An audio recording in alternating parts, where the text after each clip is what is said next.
নমস্কার বন্ধুরা, নতুন দিনের মিষ্টি সকালের শুভেচ্ছা জানিয়ে আজকের ভিডিওটা শুরু করছি। আর আমার প্রিয় দিদিরা বোনেরা যে যেখান থেকেই আমার ভিডিওটা দেখছো, তোমাদের অসংখ্য ধন্যবাদ ভিডিওটা দেখার জন্য। তোমরা আমার ভিডিওটা দেখে আমাকে সাপোর্ট করছো, তোমাদের অসংখ্য ধন্যবাদ। এভাবেই আমার পাশে থেকো। এখন বাজে সকাল 7টা। তো আমাকে 7টা থেকে 7:30টার মধ্যে সম্পূর্ণ কাজকর্ম কমপ্লিট করে কিন্তু রান্না বসাতে হবে সকালকার। তো ছেলের স্কুল যেহেতু আছে, তাই আমি সকালবেলা উঠে ফ্রেশ হয়ে নিয়েছি। তারপর বিছানাটা গুছিয়ে ফেলছি, ভালো করে বিছানাটা গুছিয়ে নিলাম, জানালাগুলো খুলে দিয়েছি। আর আজকে কিন্তু সকাল থেকে প্রচণ্ড বৃষ্টি হচ্ছে। ঠান্ডা ঠান্ডা ওয়েদারে কিন্তু চা খেতে কিন্তু খুব ভালো লাগে। আমাদের কিন্তু সকালবেলা কিন্তু লিকার চাটাই খাওয়া হয়। চাটা খেয়ে আমি ভাত বসিয়ে দিয়েছি। আর এই ফাঁকে কিন্তু আমি ঘরটা এখন ঝাড়ার জন্য চলে এসেছি। আমি ভালো করে ঘরটা ঝেড়ে নেব। আর ছেলের বইপত্র, ছেলের সব কিছু গুছিয়ে রেখেছে। এখন আমি ব্যাগের মধ্যে বইগুলো গুছিয়ে ভরে দেব, তার সঙ্গে টিফিন তৈরি করে ওকে টিফিনটাও দিয়ে দেব। তোমাদের দাদা ভাইয়েরও কিন্তু স্কুল আছে, ছেলেকে স্কুলে দিয়ে তারপর কিন্তু ও স্কুলে যাবে।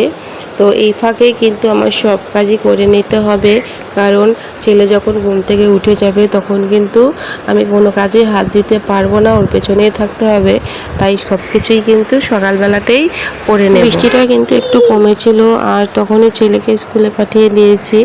আর এখন কিন্তু খুব বৃষ্টি হচ্ছে, বৃষ্টিতে কিন্তু একদমই থামছে না, প্রচণ্ড বৃষ্টি হচ্ছে। আর আমি কিন্তু এখন একটু দোতলায় চলে এসেছি। বর্ষার সিজনে এই গাছগুলোতে যখন ফুল ফোটে তখন কিন্তু দেখতে খুব ভালো লাগে।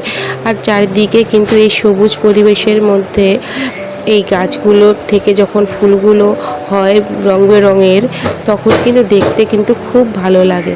আমি যখন ভিডিও শ্যুট করছিলাম তখন কিন্তু আমার যে হ্যাঙ্গিং পটগুলো যেগুলো ঝুলিয়ে রেখেছি, সেখানে কিন্তু ওপর থেকে কিন্তু জলগুলো পড়ছে, দেখতে কিন্তু খুব ভালো লাগছে। আর বৃষ্টি খুব পরিমাণে হচ্ছে, তোমাদেরকে একটু দেখিয়ে দিলাম। আর সব কিছুই কিন্তু খুব ভালো লাগে যখন এই ঝিরিঝিরি বৃষ্টিগুলো গাছের পাতার মধ্যে, ফুলের মধ্যে এসে পড়ে, তখন কিন্তু খুব ভালো লাগে। আর বরাবরই কিন্তু আমি গাছপ্রেমী, গাছ কিন্তু আমার খুব ভালো লাগে। এই যে ছোট ছোট চারা আমি নিয়ে আসি, সেগুলো যখন আমি গাছগুলো যত্ন সহকারে লাগাই, তখন খুব সুন্দরভাবে গাছগুলো যখন হয়, ফুল দেয়, তখন কিন্তু খুব ভালো লাগে।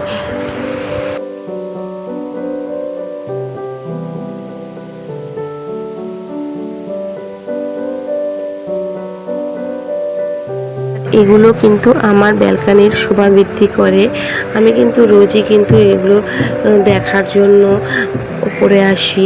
আর আমার ঠাকুর ঘর ওপরে, তোমাদের সব সময় কিন্তু আমার গোপোষণাকে শেয়ার করি। আর ব্যালকানিতে বসে বৃষ্টি দেখতে কিন্তু খুব ভালো লাগে, তাই আমি যখনই বৃষ্টি হয় তখনই কিন্তু আমি ব্যালকানিতে চলে আসি। যাই হোক বন্ধুরা, অনেকক্ষণ আমি ব্যালকানিতে বসেছিলাম, এখন আমি নিচে যাচ্ছি, দেখিয়ে আমার ছোট্ট সোনা ঘুম থেকে উঠছে কিনা।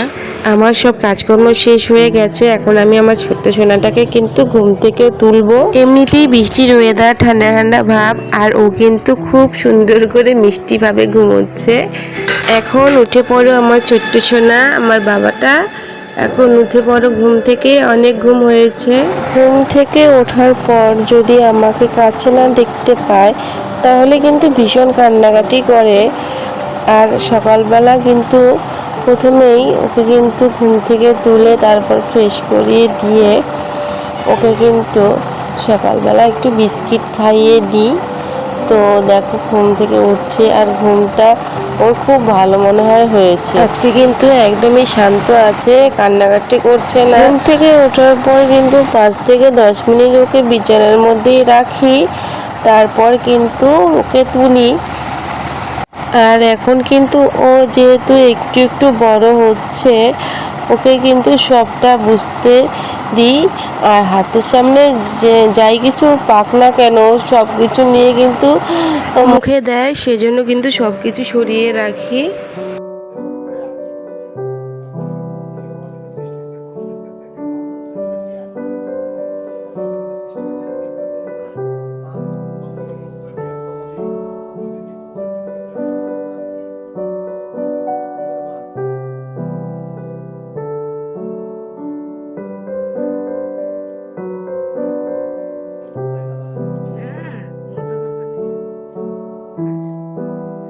ওকে কিন্তু এখন একটু একটু করে খিচুড়ি দিই। তো সকালে খিচুড়িটা খেয়ে স্নান করিয়ে দিয়েছিলাম, তারপরে একটু ঘুমিয়েছিল। ঘুম থেকে ওঠার পর কিন্তু ওকে একটু আকারে দিয়েছি বসিয়ে। আর আমি কিন্তু রান্নাটা করছি, দুপুরকার রান্নাটা। সকালে বৃষ্টি হয়েছিল খুব, এখন কিন্তু ওয়েদারটা ভালো হয়ে গেছে, বৃষ্টি নেই। আর অনেকটাই কিন্তু বেলা হয়ে গেছে। তো ছেলেও স্কুলে গেছে, চলে আসবে, হাজব্যান্ডও স্কুলে গেছে, চলে আসবে। আর আমি রান্নাটাও বসিয়ে দিয়েছি। এদিকে আমি পটলগুলো ভেজে নিচ্ছি, আজকে ডিম রান্না হবে। তো প্রথমে ভাত করেছি, এখন পটল ভেজে নিচ্ছি, তারপরে তরকারিটা রান্না করব। আর ছেলে যেহেতু খিচুড়ি খায়, ছোটো ছেলে, সেই জন্য কিন্তু সকালবেলায় কিন্তু প্রেসারে খিচুড়ি করেছিলাম। সকালে একটু খাইয়েছি, আর একটু পরে খাওয়াবো ওকে। ডিমগুলো লাল লাল করে ভেজে নিচ্ছি, আলুগুলো সিদ্ধ করে কিন্তু খোসা ছাড়িয়ে রেখেছি, পেঁয়াজও কাটা হয়ে গেছে, মশলাও করে নিয়েছি। তো ডিমটা ভালো করে ভেজে নিয়ে তারপর কিন্তু ডিমটা রান্না করব। এখন যেটা তোমাদের সঙ্গে শেয়ার করব, সেটা কিন্তু আমার ছোট ছেলে হওয়ার আগে আমরা কোচবিহারে গিয়েছিলাম ডাক্তার দেখানোর জন্য। সেটাই কিন্তু তোমাদের সঙ্গে এখন শেয়ার করব। তো সব সময় তোমাদের সঙ্গে সব কিছু শেয়ার করি, এগুলো কিন্তু শেয়ার করতে পারিনি আমি একটু সমস্যার জন্য। তো আজকে ভাবছি যে তোমাদের সঙ্গে এই ভিডিওটা শেয়ার করব, তো সেটাই কিন্তু শেয়ার করছি। তো বন্ধুরা সঙ্গে থাকো, দেখতে থাকো। বাড়ির এত কাছে কোচবিহার হওয়া সত্ত্বেও কিন্তু সব সময় কোচবিহার আসা কিন্তু সম্ভব হয়ে ওঠে না। সেই জন্য কিন্তু এই ডাক্তার দেখানোর সুযোগেই কিন্তু এখানে আসা। তো আল্ট্রাসাউন্ড করার জন্য কিন্তু কোচবিহারে এসে গিয়েছিলাম। তো সেখান থেকেই কিন্তু এখানে এসেছি। এরকম একটা বাচ্চাদের পার্কে কিন্তু আসতে কিন্তু খুবই ভালো লাগে। তো ছেলেও কিন্তু খুব খুশি হয়েছে। এখন তো আমার দুই ছেলে, তো বড় ছেলেকে তো নিয়ে এসেছি, তো এখন কিন্তু ছোট ছেলেকেও নিয়ে আসতে হবে। তো যাই হোক, এইসব জায়গায় কিন্তু বাচ্চা কাচ্চাদের কিন্তু খুব খেলার জায়গা আছে। তো খুবই মজা করছে বড় ছেলে। তো যাই হোক, সব ঠিকঠাক থাকলে ছোটো ছেলে যখন বড় হবে তখন হয়তো আবার আসবে এখানে, আর তোমাদের সঙ্গেও কিন্তু সেটা তুলে ধরবো, শেয়ার করব। অনেক দিন থেকে ছেলে বায়না করছিল টয় ট্রেনে উঠবে কোচবিহার এনএন পার্কে এলে। তো এখানে এসে কিন্তু ছেলের মনের ইচ্ছেটা এখন পূরণ করে দিলাম। তো এখানে এসে দেখো খেলছে, তো সব বাচ্চারাই খেলছে, সঙ্গে ও খেলছে। আর আমরা কিন্তু দুজন মিলে পাশে বসে কিন্তু গল্প করছি। আর আমি কিন্তু ভিডিওটা করছি, কারণ এগুলো স্মৃতি কিন্তু অনেক ভালো লাগে। যখন ছেলে বড় হয়ে যাবে তখন এই স্মৃতিগুলো যখন দেখবে, আর আমারও কিন্তু এই মেমোরিগুলো ধরে রাখতে কিন্তু খুব ভালো লাগে। আর ভিডিওর মাধ্যমে তোমাদের কাছে সবসময় শেয়ার করি। তো ছেলে খেলছে, পাশে কিন্তু বসে আছে। তো যাই হোক বন্ধুরা, ভিডিওটা দেখলে তোমাদের কেমন লাগলো সেটা কিন্তু আমাকে অবশ্যই কমেন্টস করে জানাবে। ভালো লাগলে অবশ্যই লাইক করবে, আর আমার চ্যানেলকে সাবস্ক্রাইব করে আমার সঙ্গে থাকবে।